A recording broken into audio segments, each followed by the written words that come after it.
Hey, Bobby C-Dub. Hey, guys, Barry here. So, first of all, fellas, I procrastinated on this little preview of the Green Bay Packers, and in the meantime, I woke up with laryngitis today, so I'm going to sound a little fucked up, so you're going to have to bear with me. See what I did there? Bear with me? Fuck it. All right, puns. You know, it's dad jokes. I'm into those kind of things anyway. So you're going to have to deal with it. So first of all, I wanted to say shout out to Joe, who called in on the Saturday mailbag and said some nice shit about me. That's the nicest shit anybody said about me in fucking months. It felt great. So shout out to you, Joe. And, alright, without further ado, we're gonna dig into the Green Bay Packers 2023 edition. So I'll start this by saying, I wanted to see how do I structure this. So I had this coworker who is a Packers fan, and I said, hey, you go ahead and hype this team up to me. You tell me what is so good about this franchise and this Packers team. And I gotta tell you, through this whole conversation, I kept on coming back to the word, and you're proud of that, or some variation. I kept on thinking to myself and responding to him, and you're proud of that? So we started off with saying that, well, first of all, the Packers aren't owned by any individuals. They're owned by the people of Green Bay. How fucking cool is that? I said, wait a minute. You're telling me that your aunt and uncle who live in Green Bay, they are part owners of the Green Bay Packers? And he says, yeah. I said, so if you wanted to move somewhere that wasn't a shithole, like down south somewhere warm, you could sell your equity in those shares in the Green Bay Packers, and you could get liquid and you could buy shit with that share. You're telling me that? And he goes, well, no. I said, well, so can you sell it to somebody? What can you do with it? He said, well, we can't really do anything with it as individuals. And I said, wait a minute. So you have an asset that you say you're a part owner of a multi-billion-dollar franchise, and you can't do jack shit with it, and you're proud of that? And he just kind of looked at me with a blank stare. He had never thought that far before. I said, all right, well, let's get on with it. Tell me about this coach. And he said, well, LaFleur, he's been there for 5 years, and he's done great. He's had these loaded rosters, and he's had Hall of Fame quarterback at his disposal. And I said, and what has he won? And he said, well, he hasn't really won shit, not even a conference championship. I said, with a Hall of Fame quarterback for 5 years? And he said, well, yeah. I said, and you're fucking proud of that? And he said, well, and listen, fellas, first of all, my own 2 cents about LaFleur, the Frenchman. First of all, I'm surprised he has a job in football, because he strikes me as the white guy who acts weird around black guys kind of guy. He seems like he wears that fucking sweater that the sleeves are folded across his shoulders, and his hair is always so posh and stylish, and there's never one hair out of place.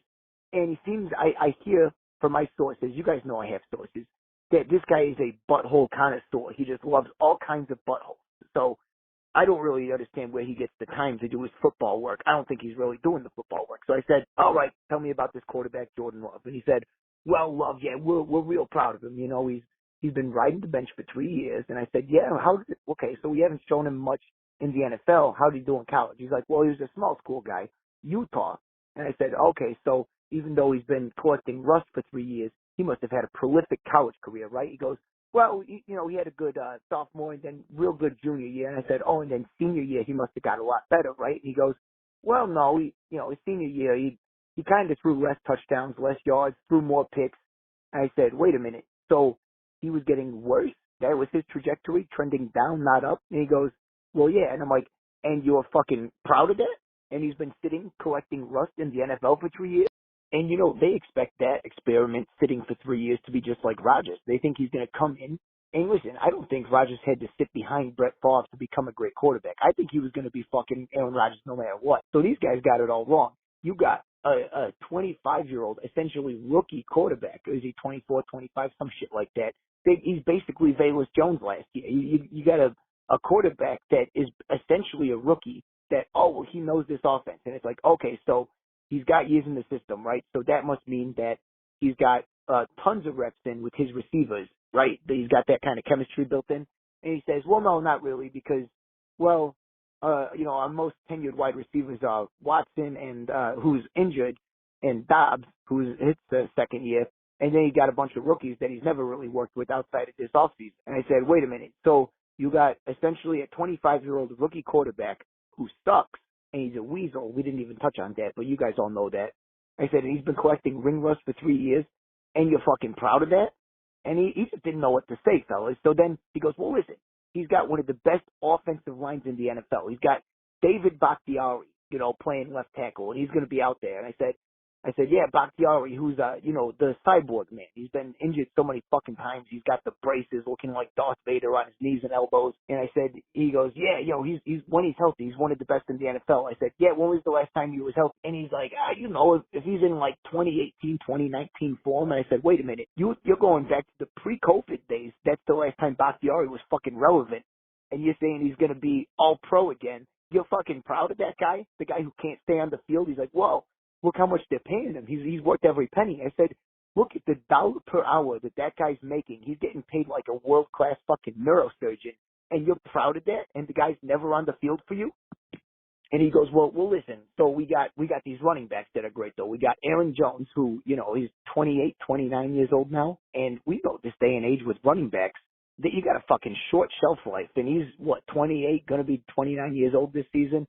Father time is coming for that guy. I'll admit he's a great running back. Very versatile, pass blocking, pass receiving, running the ball. Dangerous fucking running back. I'll give him that. And then he's like, well, we got A.J. Dillon. And I said, A.J. Dillon, while he might be useful in some spots, that guy is one fucking 12-pack, one baker's dozen of Krispy Kreme donuts away from being Eddie Lacy. And we all remember Eddie Lacy, that fat fuck. I said, you're going to be so proud of that guy. That weight is going to go from his quads, and it's going to be right in his fucking gut, and that guy's going to be fucking useless. Basically got the fridge back there. So he goes, oh, okay. I said, so, okay, tell me about the defense. What do we got there? He goes, well, our defense, they're fucking prestigious. We got 9 first-round draft picks on defense. And I said, 9 first-round draft picks, right? So you got all these guys who are fucking studs. They must have, like, one of the top-ranked defenses in the NFL, right? If they're that loaded. And he goes, well, not exactly. See, they kind of, the problem is that they fucking suck. But, it's our defensive coordinator, that's why. I said, okay, so the years past where you fucking suck, you must have remedied that by getting a new defensive coordinator, right? And they go, well, no, they kept him around. We still got the same guy. And I said, hey, so you got all this talent that is apparently being squandered. We'll say that they're talented. I think they're fucking busts, half of them, outside of, like, Alexander and Kenny Clark. And you got fucking Quay Walker, that guy who likes to shove refs and then cry like a little bitch when he gets tossed out of the game. That fucking idiot. I said, wait, so you got all this talent that's being squandered, and your franchise didn't make any moves to improve and capitalize on that talent, and you are fucking proud of that? And he said, well, they're going to be just fine. They're fucking loaded with talent. This guy's got no fucking answers to jack shit. And I said, okay, well, let's round this up. Tell me about your special teams. At least you must have some stud special teamers, right? And he goes, well, you see, we got this rookie kicker and this rookie punter coming into this game that's essentially like the Super Bowl. Everybody knows the weight of this game. I mean, it's the biggest Bears-Packers game since the 2010 championship. Easy. And they're going to go into a fucking hostile Soldier Field, a rookie kicker and a rookie punter, and you're not expecting a fucking hiccup? And all of a sudden, I see this guy, he's starting to get a little sweaty, my coworker. He's like, well, no, they're going to be fine because the Bears own the Packers. They own them. And I said, no, tough guy. Rodgers owned the Bears. These guys, the Packers don't own jack shit. There is a new day, fellas. We are heading into a new age with Justin Fields at the helm, and he's going to whip the Packers' ass. This defense, they're going to come out like fucking pit bulls, taking out these fucking rookie wide receivers, these fucking over-the-hill, fat-ass running backs. They're going to tee off on the weasel, and I am going to be enjoying every second of it. And, hey, if I'm wrong, then we've been there before. It's a long season. We get all season long to tune ourselves up for that revenge game to get into the playoffs, the last game of the year, come next January something. It's going to be fucking glorious. So no matter what happens today, fellas, I got to say, let's keep our heads down and let's just, keep enjoying this season. And I got to say, I fucking appreciate this little community with the Bear Central and the other, creators in that network, like Swift Sports.